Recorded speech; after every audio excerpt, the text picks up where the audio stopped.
So it's an exciting day. We've picked up something which is probably the biggest expense and the biggest purchase we've done so far in the flat. And we've had a couple photos professionally framed at the local framers, and they're pictures that our friend Fraser took while we were on holiday with him in Joshua Tree last year. They're not pictures of us or anything, they're just locations and things that will kind of conjure up memories from that lovely holiday, but look quite arty and just work with the decor. So we're very excited to put them up today. A bit scary because they were so expensive, but very much worth getting a professional to do it. In this instance, usually I just get a frame from Amazon and just whack it in there myself, but we wanted to give these love and attention because they're special to us and because our dear friend Fraser is behind the art, so we thought it was worth that, putting a bit of money behind it, I guess. This is the picture, and this was taken in our Airbnb in Joshua Tree with the morning kind of golden glow coming in and reflecting off the cacti, and we just thought that orange would look just so beautiful against that colour wall. And it's kind of, you know, a memory without it being too obvious or too cheesy that it's a memory, like us like giving a big thumbs up in the desert, for instance. It's kind of just a bit more subtle. Not that there's anything wrong with having cheesy pictures, you should have whatever you want, but we just thought this was a cool way to do it. So I think with these vlogs it's an important thing to document the things that are tricky, that don't necessarily go to plan, because that is real life when you are DIY novices like us and doing all this. Pardon? DIY Say is trying his very best, but we have made a bit of a boo-boo, as you can see. That's not our fault. No, it's not our fault. I'm going to explain, don't worry, I'm not going to throw you in the pit of see this little mark. So we've gotten all the advice on how to do it from the framing shop, because it's such a big print and such a heavy frame. It's not the case of doing it how we usually do it, doing the standard plugs and things like that. So they gave us special hanging things to do just to make it as robust as possible. But basically, as we tried to, well, I say we, it's a royal we again, as I tried to drill into the wall, it was clear that their plug thing wasn't kind of securing itself into the wall, and the wall was just crumbling around it. So if we tried to hang it, it probably just have ripped through the wall and just fallen and shattered and been a complete disaster.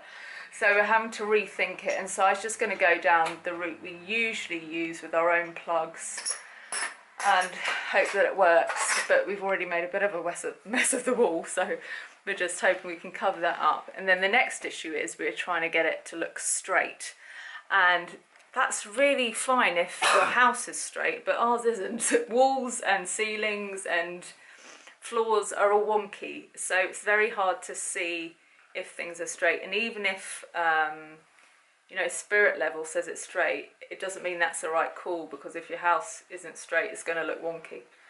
So we're going to crack on now. I'm getting the look like cracking on, please. Okay, we'll catch up in a sec.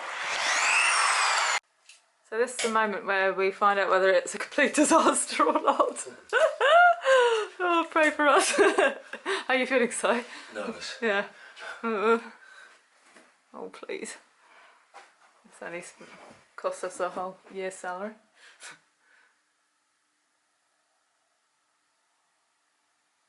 What does that expression mean? I don't know.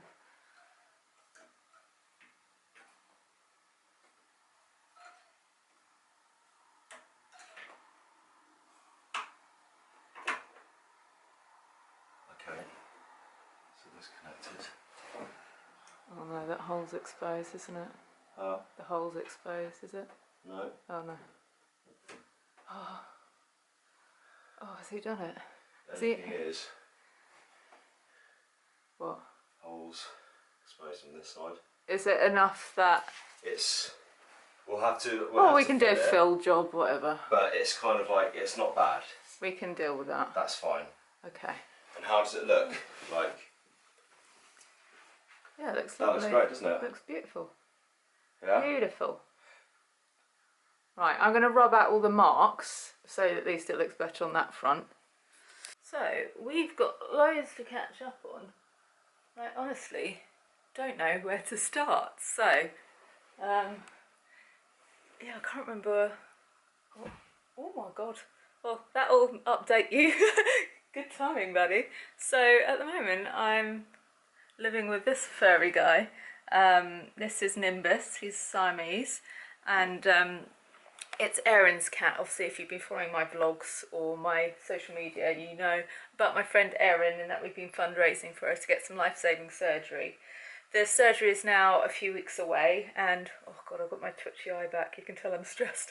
Oh god. Yeah, so she's back in Surrey, and in a couple of weeks now she's going to go to Barcelona for the surgery, and then she'll come back here and recover for the next few months.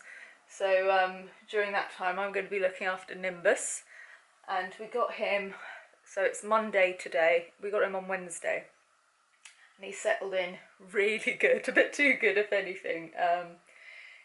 It's interesting because I've never known Siamese cats before, and they're completely different to the average moggy. I've always just had standard like short hair cats, and it's basically like having a dog. They are very loyal and affectionate, want to be around you all the time.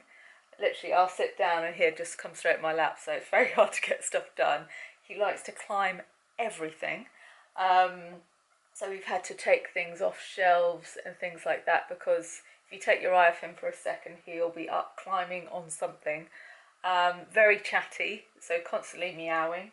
And the cutest thing, but also the most disruptive thing, is he likes to sleep under the covers.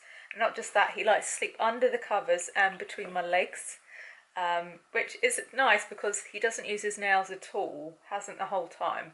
So you've just got this lovely warm, soft fur tickling your legs as you sleep. But it does mean that you can't move. And people with the health conditions I have, like, we need to move all the time to try and attempt to get comfortable and find a position that works for us with our aches and pains. So that is causing some difficulties because I hate to disturb him, and I like him being settled and happy down there.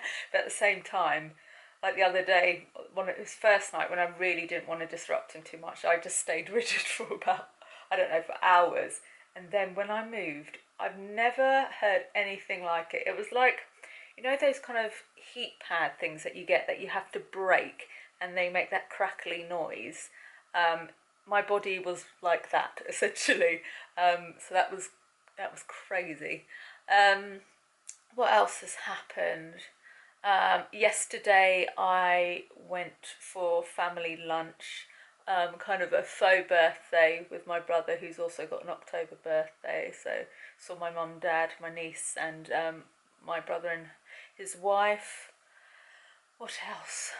Today I've just been calling round local hospices and care homes and stuff just to see what options we have in terms of Erin getting some respite care and somewhere to stay post-op where, you know, that it's quiet, that there's medical attention if she needs it, somewhere that her husband can stay with her during that time. So I'm looking into those options, but it's really crazy how much care homes are. For example, the one I called yesterday, which was a really lovely one, so it probably was a more expensive one, but the cheapest room they have is £950 for a week. So you can see why so many old people find themselves in a tricky situation, because if they haven't got good pensions or if they haven't saved money and they don't have relatives that can help them out in terms of paying for their care homes, it's just crazy. So yeah, if the care home option and the hospice option can't work, then we're going to look into like a council house or something like that. But so that's what I'm working on today. And obviously this is all new to me. I'm quite out of my depth, but you know, this is the only way you learn, isn't it? By just calling and just cracking on with it. So that's today.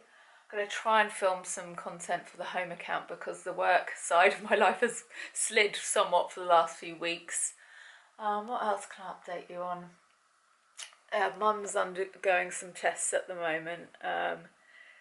It's quite worrying tests, to be honest. So that's constantly at the back of my mind. So I think I'm a little bit on edge at the moment. Like the smallest thing or the smallest comment is kind of, I'm very sensitive to it at the moment, just because I do feel quite overwhelmed with everything, and very aware that, you know, I'm not contributing this month. I've not contributed too much financially to everything, so then you feel a pressure on that side as well.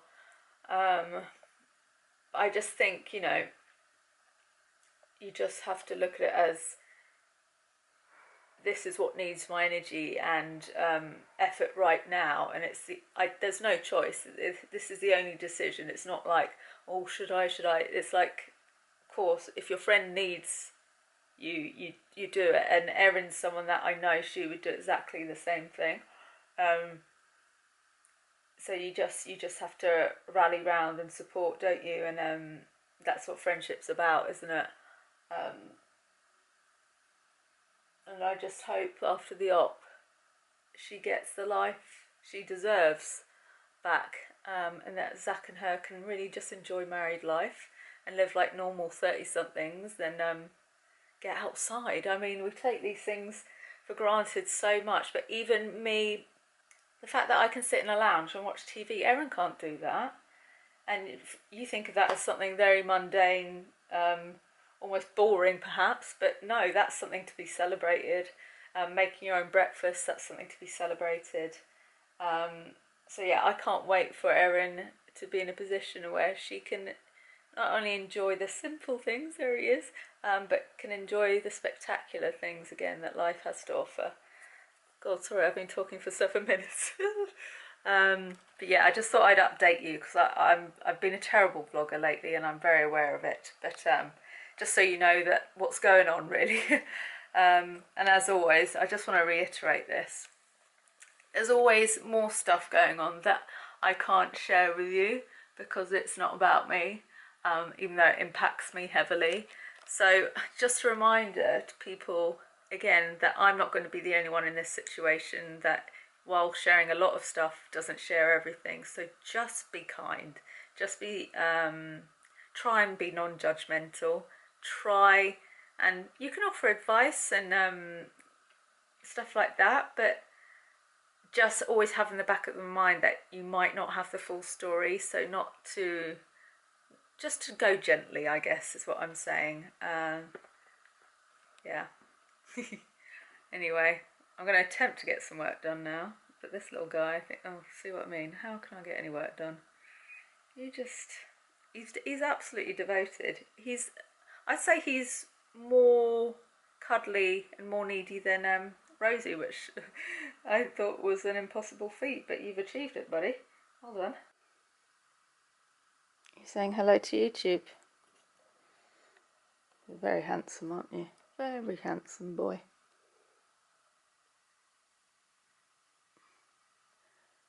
When he first arrived, he smelt a bit whiffy, because obviously he travelled all the way from Perth, Australia, to get here. And he'd been in his little crate. He had some stop-offs at like cat hotels on the way, because I think he stopped off at, where was it? Brain has gone. Brain is absolutely gone. But yeah, he had a couple of stop-offs before he arrived to the UK. But he coped very well with it all, actually.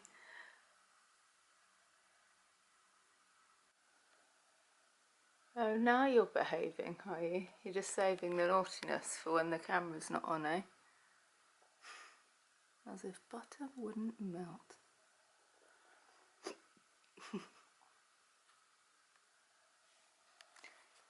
He has been trying to climb this pot next as well.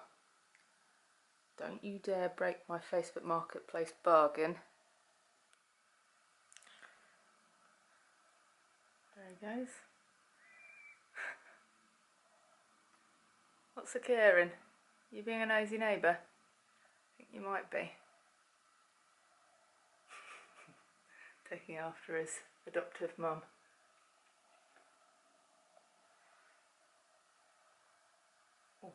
Oh, I've got an IBS attack. Oh my god. Hello, so it's the Friday of my birthday weekend. My parents are on their way over for to come and fix our loft hatch, and it's the first time Dad's going to meet Nim, so I hope Nim is pleasant and polite. Where are you, Nim? Where have you gone? And so I've had a row this morning, so he's gone to the gym. So don't know what it's going to be like when he's back. Happy birthday to me. What else is there to update on? Yeah, tomorrow we're off to Margate because I've got a work thing. I'm covering Screamland, which is the Halloween, one of the Halloween nights that they're doing at Dreamland Margate, which is that Banksy kind of theme parky fairground place, and we thought we'd make a weekend of it as it fell on my birthday. So I've got a couple of nights in an Airbnb, and it's worked out quite nicely because Erin and Zach are going to come over for the weekend and live in the flat. So Erin can have some nice peace and quiet in the flat and also enjoy some time with Nimbus, who she must have been missing, I can't even talk, who she must be missing an incredible amount because he is such a personality that I can imagine it's really noticeable when he's not around. Come on, Nim. They are really like dogs. It's crazy. Aren't you? Oh, it's funny. As soon as I put the camera on, he's like, I'm a very well-behaved, quiet cat. It's not the case, Nimbus, is it?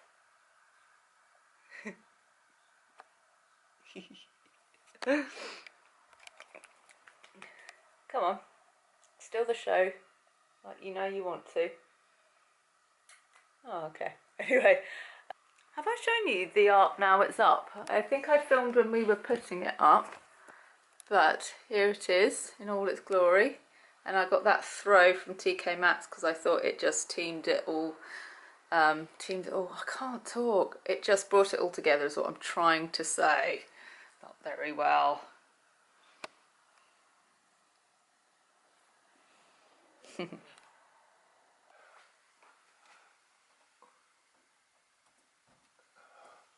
And it still sticks. That's a nuisance.